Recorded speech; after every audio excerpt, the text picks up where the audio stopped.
सुप्रभात बच्चों। मैं डॉक्टर सविता टांक, सहायक आचार्य हिंदी। आज मैं आपको कक्षा बीए पाठ प्रथम में पेपर प्रथम का जायसी के जीवन परिचय के बारे में बताऊंगी। जायसी प्रेम मार्गी काव्य धारा के प्रमुख प्रतिनिधि कवि के रूप में जाने जाते हैं। जायसी का पूरा नाम मलिक मोहम्मद जायसी था।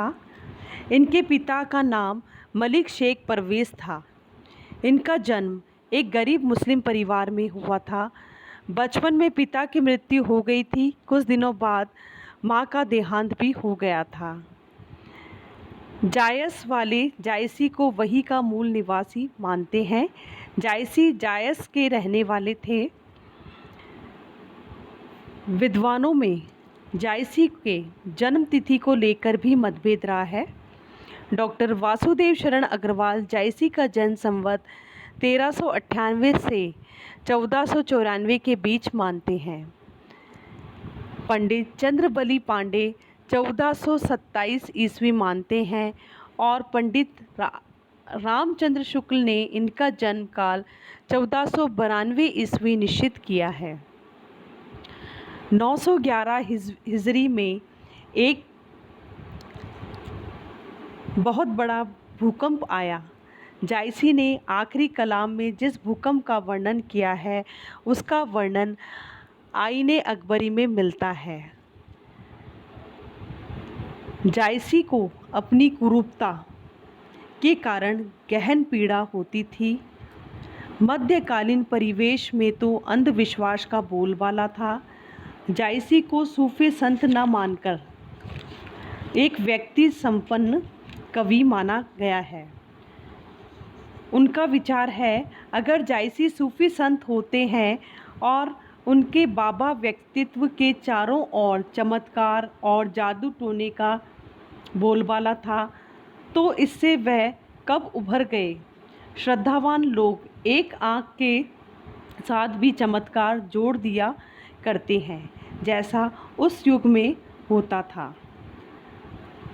उनके लिए उनकी कविता को सुनना समझना बहुत ही महत्वपूर्ण था। कविता सुनकर आँखों से आंसू निकल पड़ते थे। वही उनके पास एकमात्र चमत्कार था। जायसी अत्यधिक प्रभावशाली थे। उनकी श्रेष्ठ रचना से प्रभावित होकर यदि लोक में उनसे संबंधित कुछ अतिरंजित किंवदंतियाँ प्रचलित हो गई तो इसमें आश्चर्य नहीं है। मध्यकाल का वातावरण धर्म प्रवण रहा है, इसलिए रचना का धर्मी व्यक्ति को सिद्ध पुरुष के रूप में प्रतिष्ठित किया जाना स्वीकार करते हैं। भारत में काव्य प्रतिभा को देवी प्रतिभा भी माना जाता है।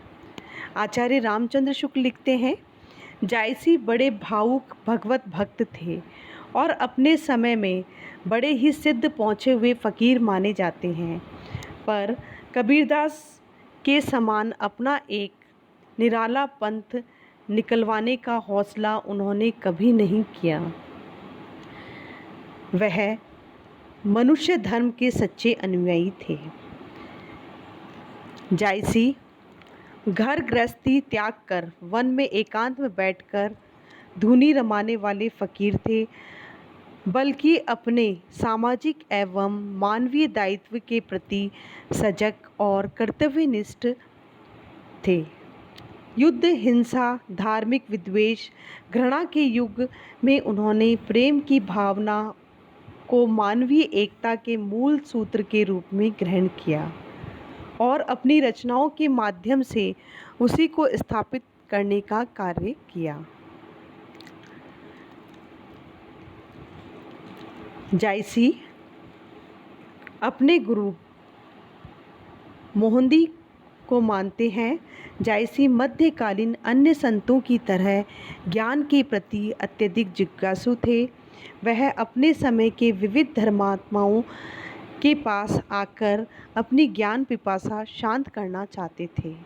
गुरु मोहंदी की कृपा से उन्होंने प्रेम काव्य का वर्णन करने की क्षमता प्राप्त हुई है। इनकी प्रमुख रचनाएं हैं। रामचंद्र शुक्ल ने जायसी ग्रंथावली में 3 रचनाओं का संकलन किया है, जिसमें पहला है पद्मावत, दूसरा अखरावट, तीसरी आखिरी कलाम। पद्मावत यह प्रबंधात्मक प्रेमाख्यान काव्य है। इसमें लोक कथानक तथा कल्पित एवं वास्तविक ऐतिहासिक तथ्यों के आधार पर निर्मित कथावस्तु के माध्यम से मानव की प्रेम संवेदना को चित्रित किया गया है। मध्यकालीन धार्मिक वातावरण एवं धार्मिक मानसिकता की सूक्ष्म परख रखने वाले जायसी लोक कथानक में आध्यात्मिक रंग भी चढ़ाते हैं। पद्मावत के पात्र अपने आचरण एवं क्रियाकलापों के द्वारा केवल लोक पक्ष को ही नहीं उद्घाटित करते, बल्कि आध्यात्मिक पक्ष को उजागर करते हैं। युद्ध, कलह और सांस्कृतिक टकरावट के युग में हिंदू मुस्लिम एकता की तलाश प्रेम के माध्यम से करने की कोशिश इस रचना में की गई है। दूसरी जायसीकृत रचना है अखरावट। यह रचना 1911 हिजरी की मानी जाती है। इस रचना में सृष्टि की उत्पत्ति, जगत के स्वरूप आदि पर प्रकाश डाला गया है। यह कृति जायसी के सिद्धांतों को उजागर करती है। आरंभ में कवि कहता है, जब आकाश, पृथ्वी, चंद्रमा और सूर्य नहीं थे, ऐसे अंधकूप में सबसे पहले ज्योति उत्पन्न हुई। साईं का ही नाम हृदय और काया में भर गया। उसमें कहीं जगह ही नहीं है, इसलिए कोई दूसरी वस्तु कैसे समा सकती है। जीव स्वर्ग से बहिष्कृत हो गया है। जायसी की दृष्टि में जीव, ब्रह्मा और प्रकृति मूलतः एक है। प्रकृति ईश्वर की छाया है। शैतान ने अल्लाह, प्रकृति और जीव के बीच भेद पैदा किया है। अद्वैतवाद के आधार पर जायसी अपनी आध्यात्मिक भावना का चित्रण करते हैं। जायसी नाथ योगी और संतों की तरह पिंड को ब्रह्मांड का लघु रूप मानते हैं। जायसी सूफियों के अद्वैतवाद तक ही नहीं, बल्कि वेदांत के अद्वैतवाद तक पहुँचते हैं और उसमें परम सत्ता की आत्माभिव्यक्ति करते हैं। उसी की सत्ता ही सच है। जब उसकी पहचान हो जाती है तो वह अपने से अलग नहीं होता। अगली जो रचना है जायसी की अंतिम आखिरी कलाम। इस रचना में कयामत अर्थात प्रलय का चित्रण किया गया है। इस रचना काल का समय 936 हिजरी माना जाता है। जायसी सबसे पहले ईश्वर का नाम लेते हैं, जिनके मुख में वाणी का सृजन किया।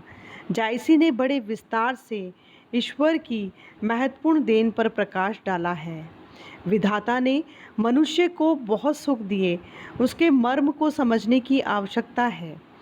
आकाश में सूर्य उसका सेवक है, वह दिन रात दौड़ लगाता रहता है। कवि ने ईश स्तुति के साथ सृष्टि के विस्तार का भी वर्णन किया गया है। इस्लाम में ईश्वर को एक कठोर शासक माना गया है। उसने धरती, पर्वत, सूर्य, चांद, तारे आदि का निर्माण किया है। जो उसकी आज्ञा का पालन नहीं करता, पर उसे नरक में डाल देता है। जो उसकी बराबरी नहीं करता, उसे नष्ट कर देता है। जायसी कहते हैं, ईश्वर ने सृष्टि का अनुभव और विकास मोहम्मद साहब की प्रीति के लिए किया है। आखिरी कलाम में दोहा, चौपाई शैली का प्रयोग इनकी काव्य भाषा अवधि है और इसमें प्रेम तत्व का चित्रण किया गया है। परम स्थान मृत्यु, दुख, रोग आदि से परे है, वहाँ आनंद ही आनंद है।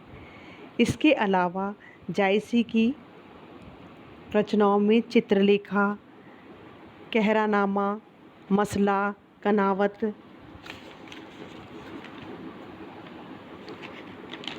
आदि रचनाएं हैं। सूफी प्रेमाख्यान काव्य के रचयिता जायसी ने लौकिक प्रेम का चित्रण पद्मावत में किया है।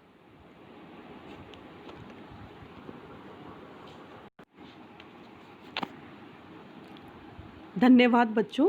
अगली कक्षा में मैं जायसी के काव्यगत विशेषता के बारे में बताऊंगी। जायसी का भाषा शैली के बारे में हम चर्चा करेंगे। धन्यवाद।